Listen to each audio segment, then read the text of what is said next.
인터뷰가 사실 처음이어서 예, 여기 진행상에 미숙함이 있을 수도 있는데 그 부분은 좀 양해해 주시면서 들어주시면 감사하겠고요.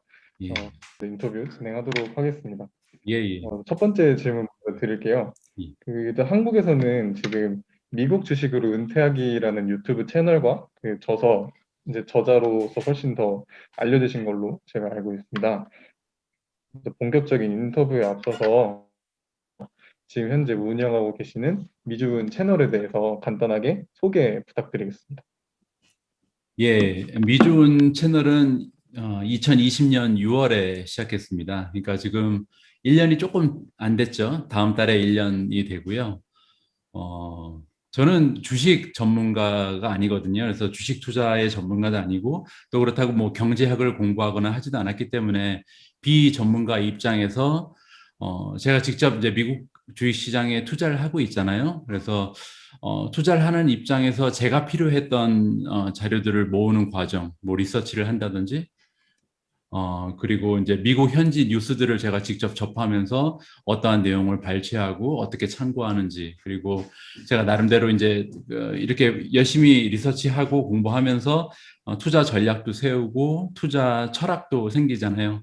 네, 그런 거를 그냥 자유롭게 격식 없이 공유하는 거거든요. 그래서 전문적인 방송들이 굉장히 많은 게 요즘 상황인데 그런 채널들하고는 조금 다른 성격이었기 때문에 오히려 더 많은 분들이 좋아해 주시는 게 아닌가 그렇게 생각합니다. 문제는 제가 원래 선배님에 대해서 좀 조사하기로는 유튜버를 하시기 이전에는 한 20년 이상의 경력을 갖고 있는 호텔리어이신 걸로 제가 알고 있습니다. 그래서 모교를 이제 졸업하신 후에 어느 호텔에서 어떠한 커리어를 쌓으셨는지 간략하게 여쭤봐도 될까요? 예, 예. 연식이 좀 됐습니다. 9학번이니까. 아, 어, 아닙니다. 대학교 3학년 때 1997년 많이 들어보셨겠지만 IMF라는 게 터졌어요. 그래서 IMF 전 상황하고 IMF 후의 상황은 굉장히 달라졌습니다. IMF가 터지기 전까지 한국은 계속해서 발전하는 나라였거든요. 그래서 좋은 대학 가서 대학교 졸업장 받으면 누구나 좋은 직장 취직해서 뭐 결혼해서 집 사고 이렇게 사는 게 어떻게 보면은 정해져 있는 시나리오였던 시대가 IMF 전의 시대였던 것 같아요. 그래서 대학교 가면 공부도 안 했죠. 학생들 그냥 가는데 의미가 있었던 거니까. 그래서 저도 마찬가지로 IMF 터지기 전까지는 뭐 대학교 들어갔다는데 안주하고 중고등학교 때 열심히 공부했으니까 거기에 대한 보상을 받는다 이렇게 생각하면서 안이하게 살았었다가 IMF가 터지니까 이제 막막해지잖아요. 선배들이 취직 못하는 게 보이고 그리고 또 더욱이 그 한양대라는 그 이름 때문에 들어갔던 학교였기 때문에 과를 결정할 때는 그렇게 제 세대는 과에 연연하지 않았어요. 이게 법대 들어가던 경영대학이 들어가던 아니면 사회과학대학이 들어가던 필요한 거는 한양대학교라는 타이틀이었거든요. 근데 이제 막상 그런 일이 생기고 나니까 취직하기가 어려워지고 제가 가지고 있는 과의 이름은 관광학과잖아요. 그래서 그러면은 뭘 해야 되지 이러다가 아 밖으로 나가야겠다. 그래서 이제 국내 사정이 안 좋은 거를 생각하면서 이제 미국에 나가서 인턴십이라는 그 프로그램이 이제 그때 유행하기 시작했거든요. 그래서 미국에 나가서 미국의 하얏트라는 호텔에서 인턴십 시작하고요. 인턴십 끝나고 나서 이제 비자 같은 게 좀 연장이 힘들어져서 영국으로 또 옮겼어요. 그래서 영국에 가서는 메리엇 그리고 리츠라는 호텔이 있습니다. 리츠 칼튼의 그 전신인 그래서 리츠 호텔에서 또 일을 하고 나중에 한국에도 한 4년 정도 들어왔었습니다. 그래서 한국에서도 그랜드 엠베서더라는 호텔에서 판촉 부장으로 잠깐 일을 했었고요. 그 이후에 2013년에 다시 이제 외국으로 나와야겠다는 생각을 하고 나온 게 이제 인도네시아고요. 그러니까 인도네시아 나온 지 지금 한 8년 정도 됐죠. 그래서 인도네시아 나온 이후에 1년 후에 2014년에 이제 총지배인 되고 그 이후로는 이제 총지배인 타이틀 달고 7년 동안 여러 군데 옮겨 다녔어요. 그 롬복이라는 섬이 있거든요. 발리 옆에 있는. 그 발리 옆에 있는 롬복이라는 섬에서 2년 정도 일하고 그 이후에 말레이시아도 잠깐 들어가서 풀만이라는 호텔에서 또 일하다가 4년 전에 지금 근무하고 있는 호텔로 와서 여기서 지금 4년째 근무 중입니다. 지금 일하고 있는 호텔의 이름은 노보텔 그리고 이비스 스타일 이렇게 두 개의 호텔을 맡아서 경영하거든요. 그래서 클러스터 총지배인으로 지금 4년째, 4년 차 근무하고 있는 중입니다. 제가 이제 인터뷰를 위해서 선배님의 유튜브 채널을 조금 이제 콘텐츠를 몇 개를 좀 봤는데 예. 영상 길이도 콘텐츠마다 길고 업로드 기간도 되게 짧았고 기간 텀이 되게 짧았고 그리고 한 콘텐츠마다 그 예를 들어서 26분이라고 하면 되게 알차다라는 생각을 좀 많이 했어요. 비전문가 입장에서 공부를 시작하신 만큼 어떤 콘텐츠를 어떻게 공부하셨는지 좀 여쭤보고 싶습니다. 아까 제가 주식. 그 전에 질문에서 답변 드린 것처럼 제 채널은 많은 지식을 가진 전문성이 있는 사람이 전문성이 없는 사람을 가르쳐 준다는 의미보다는요. 직접 투자를 하는 개인 투자자가 나는 투자를 하는데 이러한 정보가 필요해. 그래서 이 정보를 발굴하는 과정, 그리고 공부하는 과정, 학습하는 과정, 리서치하는 과정을 그냥 다 보여주고 그 제가 찾아낸 자료들을 공유하는 데 의미가 있거든요. 그래서 오히려 눈높이가 비슷한 것 같아요. 전문가들은 우리 같은 이제 주린이라 그러죠. 개인 투자자들 그리고 경험이 많지 않은 투자자들이 정말로 필요한 정보가 뭔지를 쉽게 알기는 어려울 것 같아요. 왜냐하면 10년 넘게 계속 그 직업에 종사를 하셨으니까요. 그런데 저 같은 경우는 제가 알고 싶은 거를 찾아내고 그거를 공유를 하기 때문에 오히려 시청자들이 보시면은 더 필요한 정보가 될 수도 있었다. 그렇게 생각을 하고요. 또 하나 이제 제가 유리했던 점이 하나 있죠. 이게 한국 주식 투자가 아니고 미국 주식 투자잖아요. 그래서 두 가지 정도 제가 다른 사람들보다 잘할 수가 있는 게 있는데 하나는 총지배인 되기 전에 제가 호텔에서 했던 일이 그 레비뉴 매니지먼트라는 걸 했습니다. 레비뉴 매니지먼트는 뭐냐면 호텔의 매출, 그다음에 호텔의 가격, 영업 전략 이런 거를 수립하는 거거든요. 그래서 굉장히 분석 같은 걸 많이 해야 되고 그다음에 마케팅이라든지 아니면은 영업 상황이라든지 전략이라든지 이런 거를 하루 종일 이렇게 연구하는 그런 직책이에요. 그래서 그걸 굉장히 오랫동안 했거든요. 10년 가까이 했으니까. 그래서 이렇게 그 레비뉴 매니지먼트라는데 굉장히 오랫동안 노출돼 있었기 때문에 그 방법을 이용해서 그러면은 다른 기업도 내가 호텔을 영업할 때 이렇게 영업 활동을 짜고 분석을 하고 이렇게 하던 대로 한번 적용을 했던 이런 장점이 하나 있었고요. 또 하나 유리했던 점은 지금 외국에서 그 15년 넘게 근무를 했잖아요. 지금 한 17년, 18년 정도 외국에서 근무를 하고 있거든요. 그러니까 영어가 유창하진 않아도 굉장히 편하잖아요. 그러니까 편하기 때문에 남들이 그 좀 영어로 된 컨텐츠 아니면은 영어로 된 뉴스를 접하면서 그 자료를 얻기 위해서는 굉장히 많은 노력과 시간이 필요한데 저 같은 경우는 예를 들어서 아침에 일어나서 1시간 정도만 투자를 하면 영어로 된 기사를 한 2, 30개 읽을 수 있단 말이에요. 그러니까 이러한 점에 있어서 굉장히 남들보다 유리했기 때문에 그 유리한 점을 좀 활용한 게 다른 사람들 입장에서는 도움이 많이 된다고 느꼈던 것 같습니다. 그래서 운이 좋게 유튜브 채널이 잘 성공적으로 진행됐죠. 현재 이제 한국 증시도 장이 좋다는 얘기가 되게 많은데 특별하게 미국 주식에 주목하신 이유가 혹시 뭐 그 종목 관련해서 따로 있을까요? 그러니까 언어가 능통해서 이런 이유를 조금 차치하더라도 그 장으로만 바라봤을 때. 예. 뭐 언어가 쉬워서 한 거는 사실 유튜브랑 관계가 있는 거죠. 투자보다는. 그래서 저는 이제 지금 두 가지를 그 분리해서 봐야 될 것 같은데 유튜브 입장에서는 영어가 많이 도움이 되지만 사실 미국 주식 투자를 하는 것은 영어의 문제는 아니죠, 사실. 어디에서 더 많이 수익을 얻을 수 있냐가 중요한 거니까요. 저는 그 4차 산업혁명이라는 데 집중을 하면서 투자를 하는 사람입니다. 그러니까 엄밀히 얘기하면 미국 주식에 투자하는 게 아니고요. 4차 산업혁명이라는 것을 이끌어 나갈 기업들을 찾다 보니까 그 기업들이 다 미국에 있을 뿐이죠. 그러니까 예를 들어서 뭐 애플이라든지 아마존이라든지 구글이라든지 페이스북, 뭐 마이크로소프트, 테슬라 다 미국 기업이잖아요.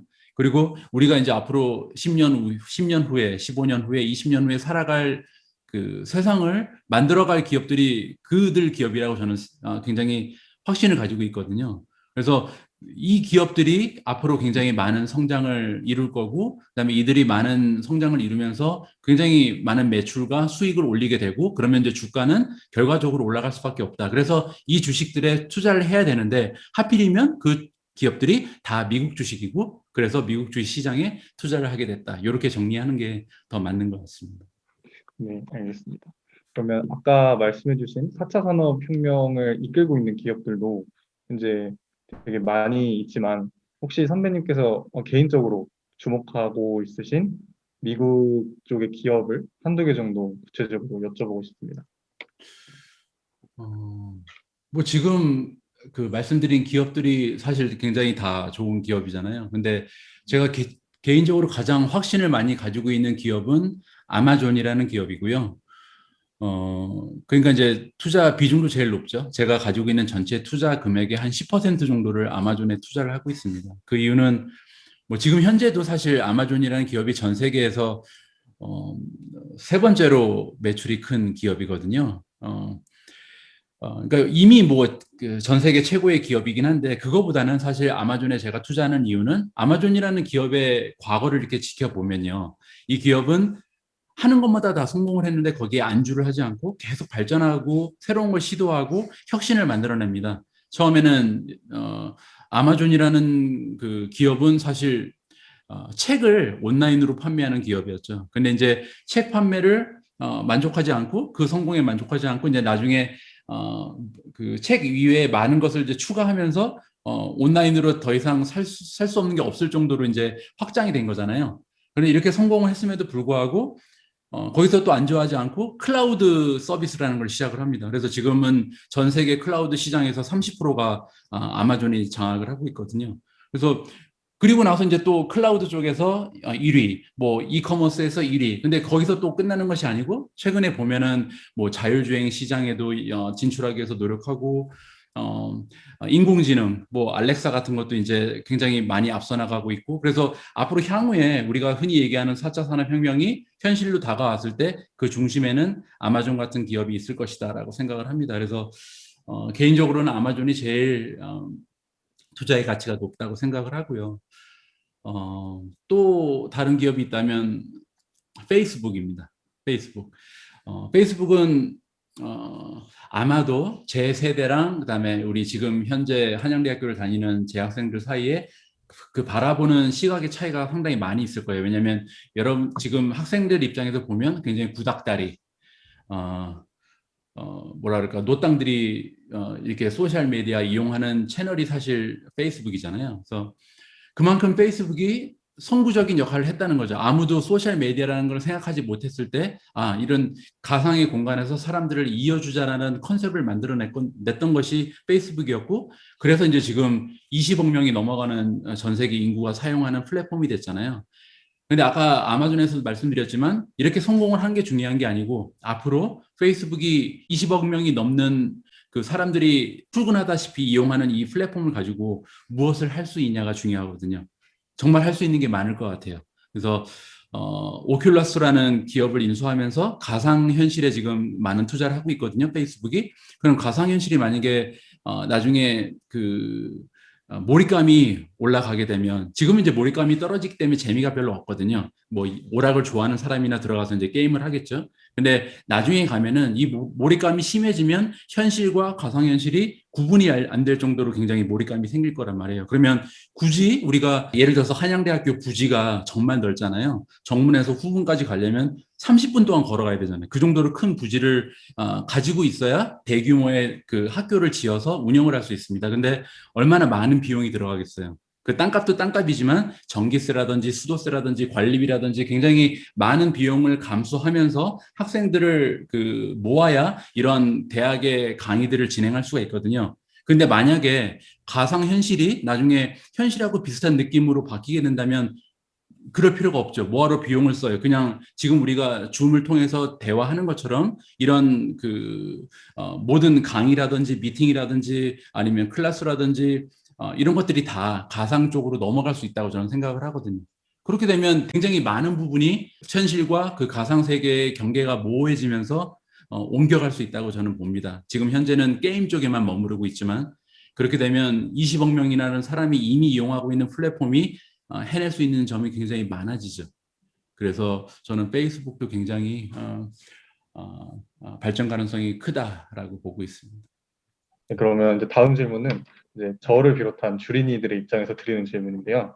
음, 이렇게 뭐 아마존, 테슬라 등 유망한 미국 주식들이 있는 거를 알아도 해외 주식 투자라는 종목 자체, 그 투자 행위 자체가 아무래도 뭐 환율도 있고 이제 다른 나라 기업에 돈을 이제 지불해야 되는 행위이다 보니 조금 부담이 느껴지는 게 많은 것 같아요. 저도 사실 좀 많이 부담을 느끼고 있었고.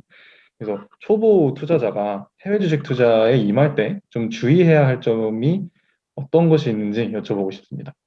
예. 뭐 저도 전문가는 아니지만 제가 나름대로 이제 생각하는 룰 같은 게 있으니까요. 말씀을 드리면 일단 전 재산을 주식시장에 넣으면 안 되겠죠. 물론 이제 나이에 따라 좀 다르긴 합니다. 그래서 만약에 20대다 그러면 뭐 전 재산이라 그래봤자 얼마 되지도 않고 하니까 가능하겠지만 이제 나이가 들어가면 들어갈수록 가장 중요한 거는 투자에는 여러 가지 방법이 있잖아요. 그중에서 주식 투자는 위험 자산이라고 부릅니다. 그만큼 안 좋은 결과가 나올 수도 있다라고 생각을 해야 되거든요. 따라서 일단 전 재산을 넣으면 안 되겠다라는 말씀을 드리고요. 두 번째로 정말 중요한 부분인데 흔히 얘기하는 레버리지를 쓰면 안 된다. 빌린 돈으로 하면 안 된다는 거죠. 빌린 돈으로 하면은 안 되는 이유는요. 장기 투자를 할 수 없기 때문이에요. 이자 때문에. 내 돈이 아니니까 그 장기적으로 가지고 있을 수가 없잖아요. 그래서 장기적으로 가지고 있을 수 없으면 어떤 일이 발생을 하냐면 예를 들어서 내가 좋다고 생각했어요. 이 기업은 너무나 좋은 기업이다 해서 투자를 했는데 주가는 꼭 기업에 의해서 떨어지는 게 아닙니다. 외부 상황에 의해서도 주가는 떨어지거든요. 그래서 굉장히 안 좋은 외부적인 영향으로 주가가 폭락을 할 수 있어요. 근데 만약에 이게 내 돈이면 나중에 상황이 좋아져서 나중에 그 주가가 다시 회복하거나 이익이 나올 때까지 가지고 있을 수가 있단 말이에요. 그리고 이러한 과정이 때로는 1년, 2년까지도 걸립니다. 하락장이 한번 왔을 때 길게는 2년까지도 가거든요. 그런데 만약에 내 돈이 아니면 나중에 갚아야 되니까 1, 2년씩 계속 이자를 내가면서 가지고 있을 수가 없죠. 계속 손해도 많이 발생을 하고요. 그래서 정말 중요한 규칙이 투자는 절대 빌린 돈으로 하면 안 된다. 투자금이 정말 없으신 분들은 밤낮 이렇게 아르바이트를 해서라도 좀 돈을 마련해서 종잣돈이 생기고 나서 투자를 하는 것이 맞다고 생각을 합니다. 세 번째는 집중 투자를 하면 안 된다. 그러니까 분산 투자를 해야 된다는 얘기거든요. 제 생각에는 20개 정도의 주식에 나눠서 투자를 하는 게 좋다고 생각을 합니다. 옛날에 그 닷컴 버블이라고 있었어요. 2000년대에 그 인터넷 기업들이 많이 생겼죠. 그리고 모든 인터넷 기업들이 굉장히 성장성이 좋다고 해서 많은 투자금이 인터넷 기업들로 많이 들어갔습니다. 어떤 사람들은 돈을 많이 벌었겠죠. 예를 들어서 아마존이라든지 애플이라든지 이런 데 투자하는 사람들은 돈을 많이 벌었고요. 어떤 사람들은 망했습니다. 야후닷컴이라는 게 있었거든요. 야후는 예전에는 누구나 다 사용하는 그 이메일 프로그램이었어요. 그러니까 지금 우리가 많이 사용하는 뭐 네이버라든지 아니면은 그 구글 같은 게 나오기 전이죠. 그러니까 누구나 다 사용했던 게 야후였는데 그 전망 좋다던 야후가 망해버렸단 말이에요. 그런 거를 지켜봤을 때 아무리 이 그 추세가 좋고 시장의 전망이 좋아도 일부 종목에 투자를 하게 되면 운이 안 좋으면 투자금이 다 이렇게 날아갈 수가 있잖아요. 따라서 전망이 좋은 산업 섹터를 찾아서 그중에서 이제 1등, 2등 하는 기업을 골라서 투자를 하되 가능한 한 여러 개의 종목에 투자를 해야 그중에 뭐 한두 개 정도는 잘못되는 일이 생기고 그중에 또 한두 개 정도는 막 10배, 20배씩 오르고 또 나머지는 뭐 100%, 50% 이렇게 오르면서 결론적으로 이제 총 합을 내보면 괜찮은 투자의 결과를 얻을 수가 있거든요. 그래서 분산 투자하는 게 굉장히 중요하다고 생각을 합니다. 또 하나는 투자를 할 때 주가를 좀 보지 않아야 된다. 이런 말씀을 드리고 싶은데 이 얘기는 뭐냐면 주가는 흔히 얘기하는 가격이거든요. 근데 보통 우리가 일상용품이라든지 아니면 뭐 가전제품이라든지 자동차라든지 서비스라든지 이런 거 평가를 할 때는 가격이 보통 그 재화의 가치랑 맞아 떨어져 있어요. 그런데 주식은 그렇지가 않습니다. 주식은 아까 말씀드린 것처럼 내재적인 가치도 중요하지만 외부의 영향 때문에 올라갔다 내려갔다 하는 게 주식이거든요. 따라서 주가가 올라가고 내려가는 것은 사실 기업의 내재 가치랑 동떨어져 있을 때가 많이 생깁니다. 주가는 따로 자기가 외부 영향 여러 가지 뭐 경제 지표 같은 걸 따라서 왔다 갔다 하니까 우리가 이제 그 전문가가 아닌 입장에서 쉽게 접근할 수 있는 거는 이 기업이 매출을 얼마 내고 있고 이 매출이 1년에 몇 프로씩 올라가고 있고 수익률이 얼마 있는데 그 수익률이 얼마나 향상했고 이건 누구나 쉽게 볼 수가 있잖아요. 이렇게 쉬운 자료에 접근을 해야 된다는 거죠. 주가는 너무 어려워요. 그래서 쉬운 쪽에 접근을 해야 우리가 성공적인 투자를 할 수 있다. 이렇게 말씀을 드리고 싶습니다. 초보 투자자가 어느 정도, 그러니까 완전히 대박은 아니더라도 좀 지속적으로 장기적으로 수익을 거둘 수 있게끔 도와주는 투자 원칙을 여쭤보고 싶습니다. 예, 첫 번째로 여유 자금으로 해라. 그죠? 아까 말씀드린 것처럼 절대 자기 돈이 아니면 하면 안 되고요. 물론 이제 부모님한테 빌리는 건 괜찮겠죠. 안 갚아도 되니까. 그리고 폭락장이라는 게 있잖아요. 이게 흔히 얘기하는 조정장, 폭락장. 주식시장은요, 역사적으로 봤을 때 전체 3분의 2는 상승장이었고요. 전체의 3분의 1은 하락장이었습니다. 그러니까 이게 굉장히 큰 의미가 있는데 100년이면 한 30년은 하락장이었어요. 그런데 100년 전의 주가랑 지금의 주가를 비교해 보면 몇백 배, 몇천 배가 올라갔잖아요. 그러니까 그 의미는 뭐냐면 올라가는 기간이 떨어지는 기간보다 더 길었기 때문에 결국 오랫동안 갖고 있으면 주가는 올라갈 수밖에 없다는 계산이 나와요. 그럼에도 불구하고 이게 하락장이 굉장히 길어질 수가 있거든요. 아까 말씀드린 것처럼 길 때는 1년 혹은 2년까지도 지속될 수 있는 게 하락장입니다. 심지어는 그 닷컴 버블 꺼졌을 때는 10년 정도 그 주가가 회복을 못한 적도 있어요. 그럼에도 불구하고 우리가 주식에서 수익을 내는 방법은 굉장히 쉽죠. 그냥 오랫동안 하고 있습니다. 오랫동안 갖고 있으면 이게 하락장이 1년이 왔으면 2년 동안 올라가게 돼 있고 하락장이 5년이 왔으면 15년 동안 올라가게 돼 있는 게 역사적인 그 수치거든요. 그러니까 절대 단기간에 승부를 보려고 하면 수익을 올리기가 어렵고요. 장기적으로 봤을 때는 굉장히 승산이 높은 것이 주식이다. 이렇게 말씀을 드리고 싶습니다. 그리고 또 하나 필요한 거는 현금. 현금을 이렇게 가지고 있어야 됩니다. 주식 투자를 하는 사람들을 크게 두 부류로 나눌 수가 있어요. 첫 번째 부류는 이제 은퇴하신 분들 아니면은 예전에 모아놓은 돈으로 투자를 하시는 분들. 또 한 부류는 직장인들, 저 같은 직장인이죠. 주식 투자는 제 개인적인 입장에서 보면요, 직장 생활 하시는 분들이 훨씬 더 유리합니다. 왜냐하면 매월 돈이 들어오잖아요. 그 돈에서 예를 들어서 뭐 월급의 반 정도를 매월 투자를 한다. 이렇게 되면 저절로 계속 분산 투자도 되고 분할 투자도 되고 좋은 방법이 생기거든요.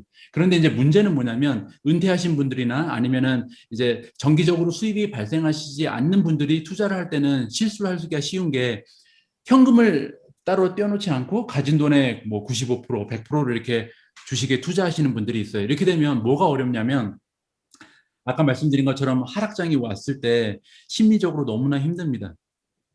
현금이 있는 사람들은요, 하락장이 왔을 때 이런 생각을 하게 돼요. 조금만 더 떨어지면 사자. 다음 주에는 지금보다 오히려 더 주가가 떨어지지 않을까? 이런 기대를 하게 됩니다. 왜냐면 내가 살 수가 있으니까. 근데 현금이 없는 사람들은 떨어지는 게 막 미칠 정도로 괴로워질 수가 있거든요. 그래서 주식 투자는 단기적으로 하면 안 되고 장기적으로 해야 된다고 말씀을 드렸잖아요. 따라서 10년, 20년 동안 해야 되는데 이렇게 10년, 20년 동안 주식 투자하려면 주식 투자가 재밌어야 됩니다. 어렵지 않아야 되고 즐거워야 되고 스트레스가 없어야 되거든요. 근데 이렇게 스트레스가 없는 건강한 투자를 하기 위해서는 방법은 단 하나, 항상 현금이 있어야 돼요. 그래서 그 방법이 굉장히 중요하다. 현금을 항상 갖고 있는 것이 중요하다라는 생각을 하셔야 될 것 같습니다. 그리고 아까 말씀드린 것처럼 주가는 가격이잖아요.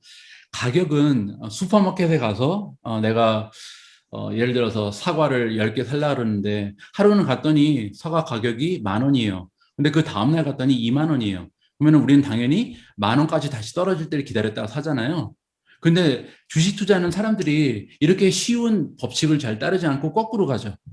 10,000원이었던 사과 가격이 2만 원으로 올라가면 오이 큰일 났다. 나도 사야겠다고 2만 원에 사버려요.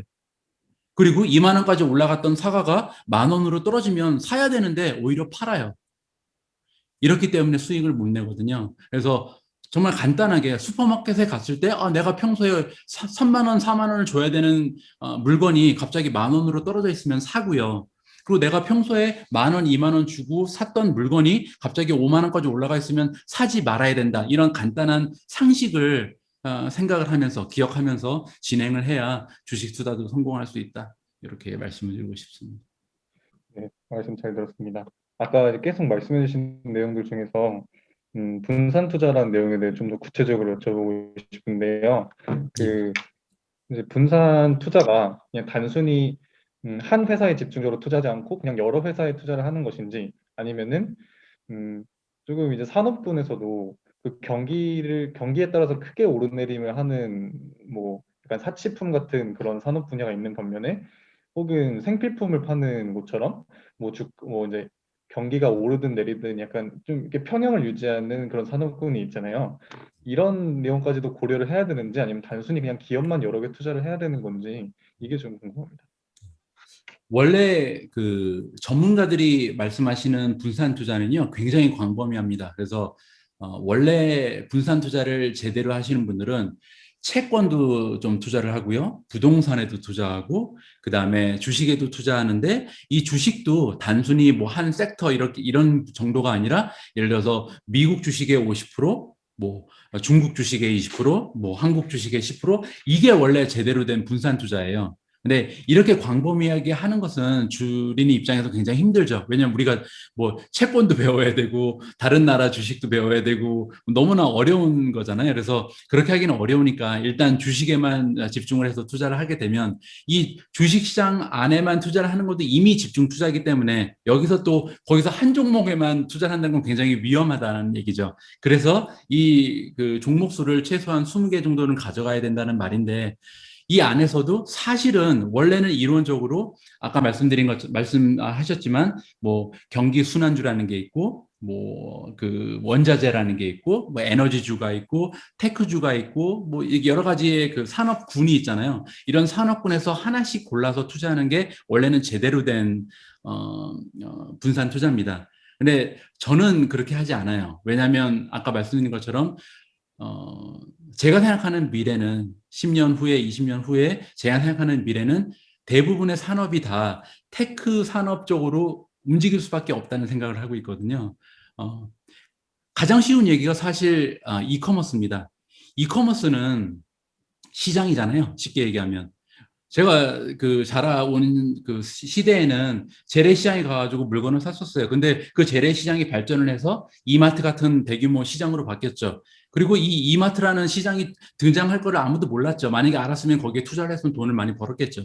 그리고 이 이마트 같은 대형 시장, 마트가 이제는 이제 이커머스로 옮겨가는 모습을 보이고 있잖아요. 근데 이 이커머스라는 걸 잘 생각해 보면 사실은 시장인데, 시장과 테크놀로지가 접목을 하면서 이커머스라는 굉장히 편리한 쇼핑의 방법이 새롭게 등장을 한 거거든요. 다른 것도 다 마찬가지인 것 같아요. 예를 들어서 은행도 사실 전통적인 은행은 우리가 하이스트리트에 나가서 시내에 나가가지고 뭐 번호표 뽑고 앉아서 10분 동안 기다리다가 만나서 상담하고, 이게 전통적인 방법의 그 은행 업무잖아요. 그런데 이 은행이 갑자기 최근 들어서 확 바뀌죠. 핀테크라는 말이 나오면서 은행과 테크놀로지가 접목하면서 갑자기 은행은 집에 앉아가지고 모바일폰 가지고 하는 게 은행 업무가 돼버렸어요. 그러면서 이제 스퀘어가 나오고 뭐 카카오 뱅크가 나오고 이런 식으로 이제 시대가 변해가잖아요. 저는 모든 산업군이 다 이런 식으로 테크와 접목이 될 거라고 생각을 합니다. 그래서 4차 산업혁명이 좋다고 생각을 하는 거고요. 그래서 분산 투자하기보다는 키워드를 이렇게 만들어 놓고, 이 앞으로 4차 산업혁명이 그 본격화되면 여러 분야에서 활약하게 될 키워드를 만들어 놓고, 이 키워드를 지배하는 기업들을 한두 개씩 골라서 투자를 하고 있습니다. 네, 알겠습니다. 선배님께서 현재 주목하시는 산업군은 이제 테크 산업 쪽인 걸로 저희가 이해를 해도 괜찮을까요? 그렇죠. 이제 근데 테크 산업이라는 게 굉장히 광범위하잖아요. 근데 그 테크 산업 안에 여러 가지 키워드가 있는 거고, 예를 들어서 이제 키워드가, 지금 과거 10년 동안 굉장히 유행했던 키워드는 이커머스였죠. 그리고 이제 최근에 곽광을 받고 있는 거는 핀테크라든지 모바일 폰, 그리고 이제 앞으로는 클라우드, 어, 5G, 인공지능, 그다음에 사물 인터넷, 그리고 뭐 빅데이터, 증강현실, 가상현실, 어, 뭐 유전자 치료, 유전자 편집이라 그러죠. 그리고 뭐 전기차, 친환경, 뭐 이런 것들이 이제 우리가 투자를 해야 되는 키워드가 될 수 있는 거죠. 아, 그러면 선배님께서 단기 투자보다는 그 이제 좀 주식 시장을 길게 바라보고 투자해야 한다라고 말씀해 주셨잖아요. 그럼 저희가 이제 이 장기 투자를 해야 하는 이유가 소위 말하는 건강한 투자 때문인가요? 제가 아까 말씀드렸지만 단기적으로는 운이 작용할 수가 있잖아요. 그러니까 예를 들어서 10년이 있으면 10년 중에 한 3년은 주식시장이 나쁘단 말이에요. 7년은 굉장히 좋고. 그래서 만약에 내가 정말 운이 좋은 사람이면 그 7년 기간 동안 투자를 해서 많은 수익을 얻을 수가 있겠죠. 그런데 어떤 사람들은 운이 안 좋게 요 3년 안에 들어가 있어서 예를 들어서 그 닷컴 버블이 터졌을 때 막 투자를 시작한 사람도 있을 거예요. 그러니까 이런 식으로 운에 따라서 투자의 결과가 달라지면 그거는 좋은 투자가 아니죠. 투자는 운에 달린 게 아니고 나의 실력이라든지 나의 결정에 의해서 결정이 돼야 좋은 투자잖아요. 그러면 이 나의 실력이라든지 나의 결정에 의해서 투자의 수익이 올라가기 위해서는 그 확률을 높여야 되는데 투자의 확률을 높이기 위해서는 장기적으로 보는 것이 가장 확률을 높일 수 있는 좋은 방법이라는 거죠. 긍정적으로 보는 여론도 있고 부정적으로 보는 여론이 이제 같이 존재하는 것 같습니다. 특히 미국 주식을 조금 예로 들자면 지금처럼 상승장이 계속 될 거다라고 생각하시는 분들도 있고 혹은 지금의 주식 열풍은 사실 버블에 불과하기 때문에 언젠가는 떨어질 수도 있다라고 우려하시는 분들도 많은 것 같아요. 근데 이제 선배님의 말씀하신 내용을 종합해서 봤을 때는 이러한 우려, 즉 뭐 약간 이런 것도 좀 단기적인 외부적인 흐름이기 때문에 이런 것보다는 좀 이제 그 내가 투자하고 싶은 기업의 가치에 좀 더 집중하라라는 말씀으로 제가 이해를 좀 하면 될까요? 예, 맞습니다. 주식 시장은 항상 버블이었어요. 그러니까 그 버블이라는 의미가 상당히 그 안 좋은 의미로 다가서잖아요. 근데 버블이 사실 뭐냐면요. 너무 전망이 좋다는 얘기가 버블입니다. 그러니까 주식 투자라는 거는 뭐냐면 지금 내가 투자하고 있는 기업이 지금 현재는 1년에 100억밖에 못 만들어내는 기업이지만 이 기업이 100억이 200억이 될 거고 200억이 500억이 될 거고 나중엔 1000억 정도를 만들어낼 수 있는 기업이 될 것이다. 이렇게 기대해야 하기 때문에 지금 가치에서 막 2배씩 주고 아니면 3배씩 주고 투자하는 게 그 주식 투자거든요. 우리가 흔히 얘기하는 버블이라는 것은 뭐냐면요. 이 몇 배나 주고 투자하느냐 이걸 버블이라고 불러요. 그래서 예를 들어서 이 주식의 가치는 사실 뭐 100억밖에 안 되는데 사람들이 막 500억씩 주고 투자를 해요. 뭐 테슬라 같은 거는 그거보다 더 주고 투자를 하잖아요. 그러면은 그렇게 하는 이유는 하나죠. 왜냐하면 투자자가 보기에 그 정도로 많이 올라갈 거란 얘기죠. 그 정도로 성장이 가파를 거라는 예측을 하기 때문에 조금 더 비싸도 사는 거거든요. 그런데 지금 현재 바라보는 주식시장은 많은 사람들이 버블이 굉장히 많이 껴 있어요. 그 얘기는 뭐냐면 그 정도로 그 앞으로 발전 가능성이 높은 기업들이 너무나 많이 있다는 겁니다. 그런데 이제 버블이 꺼지는 경우가 있잖아요. 버블이 꺼지는 경우는 뭐냐면 이 기업들이 전망은 좋은데 실제로는 우리가 기대한 것만큼 성장을 못하는 경우에는 버블이 꺼져버리죠. 그런데 지금 현재 그 대부분의 그 성장주라고 부르는 것들이 있어요. 최근에 만들어진 신생 기업이라서 상장한 지 얼마 안 됐고 계속해서 발전하는 기업들을 성장주라고 부르는데 이 성장주의 대부분들의 매출의 그 성장률을 보면요. 40% 50% 성장하는 기업은 끼지도 못합니다. 대부분 다 7, 80%, 그다음에 100% 넘게 매년 매출이 성장하는 기업들이 대부분이에요. 이렇게 성장이 100%씩 매년 반복되다 보면 아무리 버블이 끼어 있어도 이 버블이 계속해서 줄어들 수밖에 없거든요. 그러면은 이 버블이 줄어든다는 거는 결국 주가가 올라갈 수밖에 없다. 이렇게 해석을 해볼 수가 있죠. 이제 마지막 질문을 끝으로 저희가 인터뷰를 마무리할 텐데요. 예. 현재 호텔리어랑 그리고 주식 투자 관련 유튜버 이 두 분야에서 모두 성공을 경험을 해보셨습니다. 주식 투자 유튜브도 굉장히 큰 성공을 이룩하고 있는데 앞으로 이 호텔리어 유튜버 이 두 분야 말고 새롭게 하고 싶으신 일이나 혹은 뭐 새롭게 계획하고 있으신 일들이 있다면 좀 말씀을 부탁드립니다. 예. 어, 방금 전에 이제 그 말씀을 어떻게 하셨냐면 제가 호텔리어로서도 성공했고 그다음에 유튜버로도 성공했다라는 말씀을 하셨는데 사실 지금 말씀하신 성공의 의미는 상태를 얘기하시는 거잖아요. 그러니까 상태라는 것은 뭐냐면 총지배인이라는 직책, 그러니까 이 지위를 성공이라고 보신 거고 그리고 24만 명이라는 그 구독자의 숫자, 이 상태를 지금 성공이라고 평가를 하셨죠. 어, 근데 성공이 하나 그 굉장히 뭐라 그럴까 어려운 점이 하나 있는데요. 우리가 흔히 생각하는 성공이 가져오는 파급 효과가 짧습니다. 예를 들어서 그 총지배인이라는 직책을 처음 얻었을 때 7년 전에 이제 총지배인이 처음 됐는데 너무 좋아서 이렇게 눈물이 나오더라고요. 왜냐하면 저도 처음에는 웨이터로 시작했거든요. 웨이터로 호텔에서 시작을 했고 서빙 하다가 나중에는 텔로판 그 전화 교환수도 했고 그 리셉션에서 리셉셔니스트도 했고 이런 과정을 겪다가 나중에는 이제 뭐 매니저도 되고 나중에 다이렉터도 되고 결국은 이제 총지배인까지 올라왔잖아요. 그럼 이제 이 과정이 너무나 이제 드라마틱했기 때문에 처음에 이제 내가 이제 가장 위에까지 올라왔구나 하면서 굉장히 감동적이더라고요. 그게 눈물까지 났는데 문제는 한 달, 두 달 정도 지나니까 아무런 감흥이 없습니다. 마치 처음부터 총지배인으로 태어났던 것처럼. 이런 경험을 우리가 살다가 굉장히 많이 하게 되거든요. 예를 들어서 난생 처음 스마트폰을 선물 받았을 때 뛸 듯이 기쁜데 결국 한 달, 두 달 지나면 아무렇지도 않죠. 난생 처음 내 소유의 컴퓨터가 생겼을 때, 난생 처음 차를 샀을 때, 뭐 심지어는 집을 사도 마찬가지예요. 처음에 내 이름으로 돼 있는 집을 사게 되면 막 세상이 다 내 것 같거든요. 난 집을 가진 사람이다. 뭐 인생에서 이룰 수 있는 건 다 이룬 것 같고. 근데 한 몇 개월 지나면 집 때문에 행복하진 않습니다. 그러니까 사실 성공이라는 단어가 굉장히 웃긴 게 순간이에요. 유튜브도 마찬가지입니다. 24만 명은 좋죠. 근데 24만 명이 만약에 더 이상 올라가지 않고 24만 명이 계속 머무르면 24만 명은 오히려 불행을 줄 수가 있어요. 24만 명이기 때문에 행복했던 게 아니거든요. 24만 명이 됐기 때문에 행복했던 거거든요.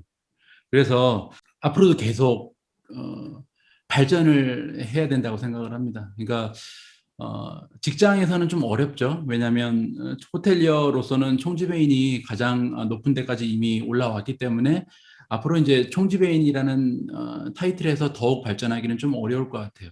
그래서 제가 하고 싶은 거는 저는 그런 생각을 합니다. 그 X세대가 임무가 하나 있다. 지금 이제 40대 사람들을 이제 X세대라 그러는데 X세대가 어떻게 보면 중간에 끼어 있거든요. 밀레니얼이라는 세대 그리고 그 위에 있는 베이비 부모 세대가 엄청나게 사고방식이라든지 살아온 환경의 차이가 많이 있어요. 근데 그 중간에 속해 있는 X세대는 두 세대랑 다 소통이 가능한 세대라고 저는 생각을 합니다. 왜냐하면 둘 다 해봤기 때문이죠. 손으로도 편지를 써봤는데 이메일도 잘 쓸 수 있는 세대가 X세대거든요. 저는 대학교 2학년 때까지 보고서를 손으로 썼어요. 대학교에서. 컴퓨터가 없었어요. 대학교 2학년 때까지. 근데 대학교 2학년 마치고 군대를 갔다 와서 보니까 모든 사람이 보고서를 워드를 사용해서 쓰더라고요. 그러니까 둘 다 해본 세대거든요. 그러니까 이러한 그 세대이기 때문에 어려운 점도 있었지만 또 하나 생각하는 거는 현재 한국 사회에도 그렇고 전 세계적으로 갈등이 되게 많은 사회라고 생각을 합니다. 성별 간의 갈등, 세대 간의 갈등, 부를 가진 사람과 부를 가지지 못한 사람 간의 갈등, 너무나 갈등이 많은 사회거든요. 그래서 저는 그런 갈등을 조금 해소시킬 수 있는데 일조를 하고 싶다라는 생각을 합니다. 그래서 지금 유튜브로서 20만 명이 넘는 사람을 지금 구독자로 가지게 된 건 굉장히 운이 좋고, 이거를 가능하게 한 거는 이제 주식 투자였잖아요. 그런데 여기서 더 발전하고 싶어요. 그러니까 주식 투자라는 거는 지금까지 구독자를 쌓아왔던 데는 굉장히 좋았지만, 이 주제는 사실 굉장히 일부 사람들한테만 도움을 줄 수 있는 컨텐츠잖아요.